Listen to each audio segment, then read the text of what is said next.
Hi everyone, welcome back to the channel. Today we've got a head-to-head that many of you have been asking for. It's the AMD Ryzen 7 9800X 3D versus the Ryzen 7 7800X 3D. And we're digging into which one you should pick if gaming is your main priority. I'll walk you through the specifications, the real-world game performance, power and efficiency, value for money, and a final verdict. Let's get into it. First up is the specifications. The 7800X3D launched earlier this year, earlier 2023, on AMD Zen 4 architecture.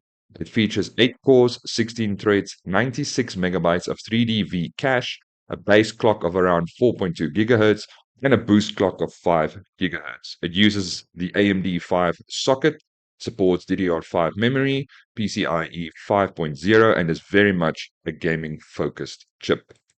Then there's the new contender, the Ryzen 7 9800X 3D. This is based on AMD's Zen 5 architecture and uses a second generation of the 3D cache design, where the cache is repositioned under the cores.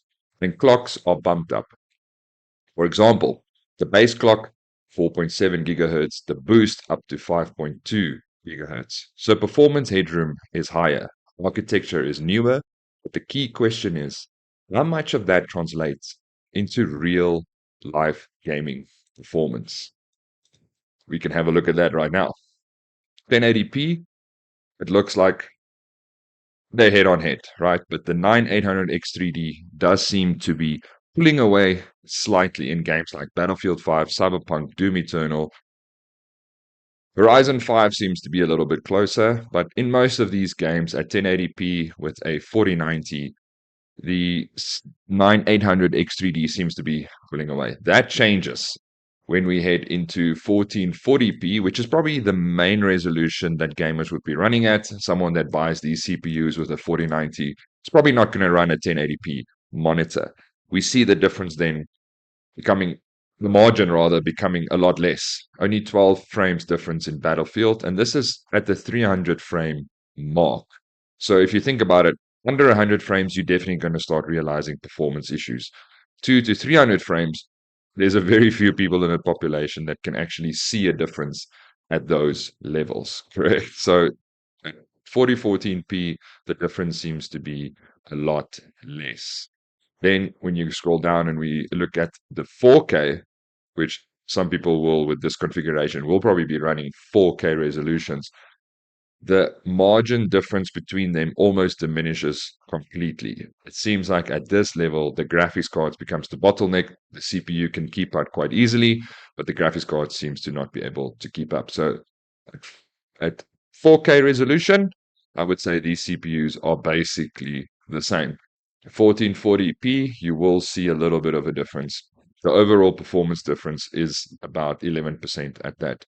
What's interesting to note is with test that was done by TechSpot, the 9800X3D can be up to 21% faster than the 7800X3 in certain games. But 19 of the 45 games tested, they found margins of 5% or less. So that's really not a huge difference between the two. Now, if we look at power and efficiency, which is obviously something that gamers will be looking at, we can see here that at 1080p, lower is better. So the 7800X3D comes in lower efficiency, well, better efficiency, so um, lower power usage, and per dollar, it's also lower, which is actually quite cool. So we can see its cost frame in dollars as well. So the 7800X3D seems to be the overall better choice, but obviously there is some caveats to this. So if we can look at my final verdict on this, the pros, the 7900X 3D includes its newer architecture, it's got higher clock speeds, it's got a bigger uplift in subset games. Well, a certain amount of games, there's a bigger difference. And then there's a better future proofing with that CPU. Cons of the CPU is it's got a higher power draw, it's got a higher cost, diminishing returns for many games at high resolutions. Now, the 7800X3D is an excellent gaming performance. These are the pros for this. Better efficiency, it's got better value in many scenarios. Cons of it, though, is that it's slightly older architecture. It's got lower headroom for ultra high frame rate scenarios. That doesn't seem to be too bad.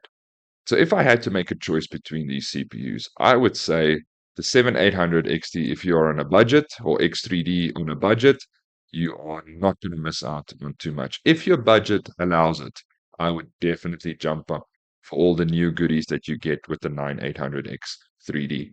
I'm super interested to hear what you have to say in the comments down below. Let me know which one of these you would choose. We obviously have some rumors coming up about a 7500 X3D that's going to be more for the budget gamers coming up. So that is going to be an interesting take on what we're going to buy then if we have a slightly lower spec CPU coming our way. Anyways, like and subscribe, and I will see you guys in the next one.